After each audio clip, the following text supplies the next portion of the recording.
gobyerno ni Bangag. 'Di ba? May mga nag-comment na Miss Maharlika, kawawa naman yung mga Pilipino sa Qatar na nag-rally dahil sa kay Pangulong Duterte, bawal kasi mag-rally, kaya nahuli sila. So kaya sabi ko nga noon, ang dami naman nagsabi na hindi po totoo na nag-rally sila. So ngayon, may nag-send sa atin ng video, actually, na galing sa kaibigan mismo ng nahuli. So ang problema dito sa embahada dyan sa Middle East, Philippine Embassy, ay kasabwat sila ng kasinungalingan ng Bangag Marcos.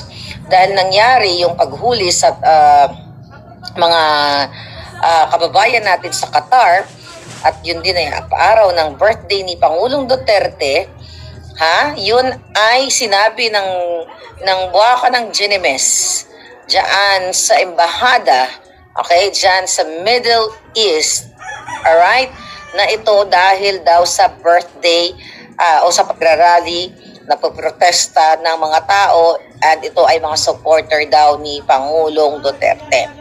So fake news. So hindi pa nakarinig, may nagsalita, ipakinggan natin. Mga hello guys, good morning. Anyway, I just woke up early in the morning kasi may tumawag sa akin, yung friend ko na nagtatrabaho dito sa government sa Qatar, and gusto niyang i-confirm sa akin yung news daw na 17 katao na nakulong, na detain. Kung totoo daw ba dahil yun sa pagrarally. Okay? So, ako po makakapag-confirm. Okay? Gusto ko pong i-confirm na yung balita po is fake news po yun. Fake news yun. Yes, may na-detain. Yes, may nakulong. Yes, may nahuli. 17, yes, totoo yan. Pero hindi po dahil sa pagrarally. Dahil po yun, expired yung QIDs ng mga yun. Mga TNTs po yun. And one of them is my friend, my good friend. Bakit siya nakulong? Kasi po expired yung QID niya 6 months na. Expired. So ginagawa namin ng paraan actually yung QID niya, pero ayaw talagang i-release ng amo niya. So pumunta siya doon, gusto lang niya makipagkasiyahan, and FYI, okay, for your information, yung gatherings po ay ginanap sa private beach, hindi po sa public, hindi sa park, hindi sa public beach, private po yun. Walang rallying naganap.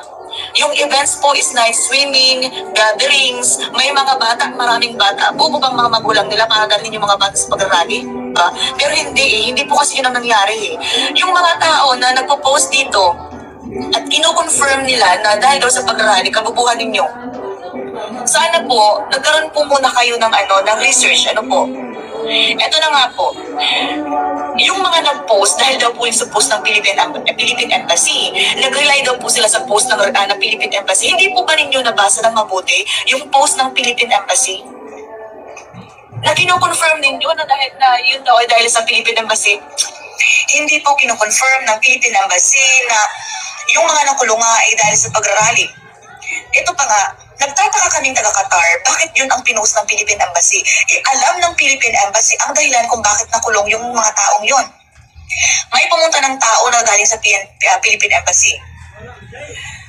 Nakausap nila yung mga tao, tinanong kung bakit. Bakit kayo nakakulong? Kasi po expired po yung QID namin yun po ang sagot nila. Kasi po wala po akong documents yun po ang sagot ng isa. Pero bakit hindi pinalabas yan ng Philippine Embassy? Hindi ko kine-question yung embahada natin pero nagtataka lang kami, alam ninyo ang dahilan. Hindi naman yan dahil sa illegal gatherings hindi naman yan dahil sa rally Common sense, pumunta kayo ng Cornish dito sa Doha. Ang dami, 20 katao, nagtitipon-tipon kumakain dyan sa public. Magiging illegal gatherings ba yun? Bakit hindi sila hinuhuli ng pulis? Sa beach, Dukhan Beach, ang daming tao, nagpa-party-party, may mga tugtugan pa. Yung pulis umiikot-ikot, hindi naman sila hinuhuli. Nag-checking lang kung may IDs o wala. Pero bakit itong pinapalabas ninyong balita na dahil daw sa pag-rally, ikinulong daw yung 17 katao. Bakit kami? Bakit kami na hundreds na naandoon, hindi nakulong? Kasi po may mga IDs kami, may mga legal documents po kami, may residence permit po kami. Yung mga tao doon na natira, na hindi nahuli, may mga legal documents po yun. Isa-isa ba naman ng pulis yung mga pataka namin?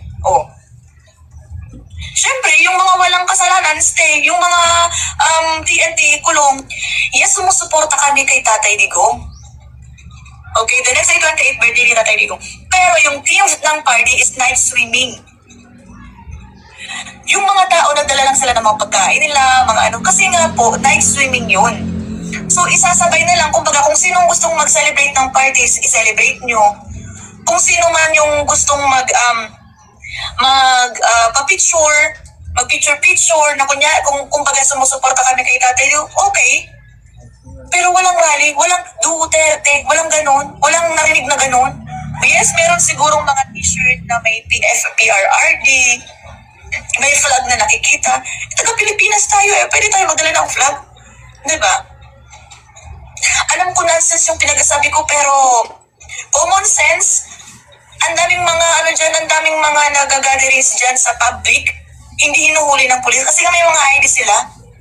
Yeah, so, Kami, na naandun sa private beach, ayan. tapos yung team namin, So, yun yung mga palangga. At narinig ninyo, so fake news talaga ang embahada at ang gobyernong Bangag. Kasi para lang nilang talagang i-link ang mga masasamang pangyayari sa Pangulong Duterte. At eto pa ha, tignan ko lang itong sinabi ni Asidre, to spokes Harry Roque, tungkol dito sa mga